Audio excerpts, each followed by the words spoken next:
Hello everyone, কেমন আছো সবাই? অনেকদিন পর একটা ব্লগ শেয়ার করছি। তো আজ হচ্ছে শ্রাবণের শেষ সোমবার, তাই এই ভোর 5টা বাজে আমরা সবাই রেডি হয়ে গেছি। আজ আমরা যাচ্ছি বক্রেশ্বর ধাম, তাই সকাল সকাল বেরিয়ে পড়েছি বাড়ি থেকে। তো সিউড়ি থেকে বক্রেশ্বরের দূরত্ব হলো ওই 24 কিলোমিটার মতো। তো আমরা অটো করে যাব। তো যেতে যেতে আপনাদের এই বক্রেশ্বরের কিছু কথা অবশ্যই বলবো। বক্রেশ্বর মন্দিরটি ভারতের 51টি শক্তিপীঠের মধ্যে একটি। এটি সেই স্থান যেখানে দেবী সতীর কপাল এবং ভুরু পড়েছিল, এবং বাবা ভোলেনাথ সেখানে ভৈরব রূপে দেবীকে রক্ষা করেন, এবং তিনি সেখানে বাবা বক্রনাথ নামে পূজিত হয়। তো আজ আমরা সেখানেই যাচ্ছি জল ঢালতে।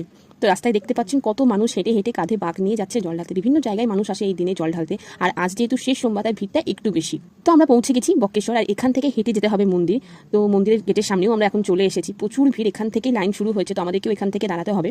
তো অনেকক্ষণ পর দাঁড়িয়ে আমরা ভেতরে এলাম, আর আমাদের পাশে দেখতে পাচ্ছেন একটা কুণ্ডু রয়েছে, জলের কুণ্ডু। এটি একটি গরম জলের কুণ্ডু। এই মন্দিরটি 7টি গরম জলের কুণ্ডু দিয়ে ঘেরা, আর সমস্ত কুণ্ডুর জলই এখানে গরম।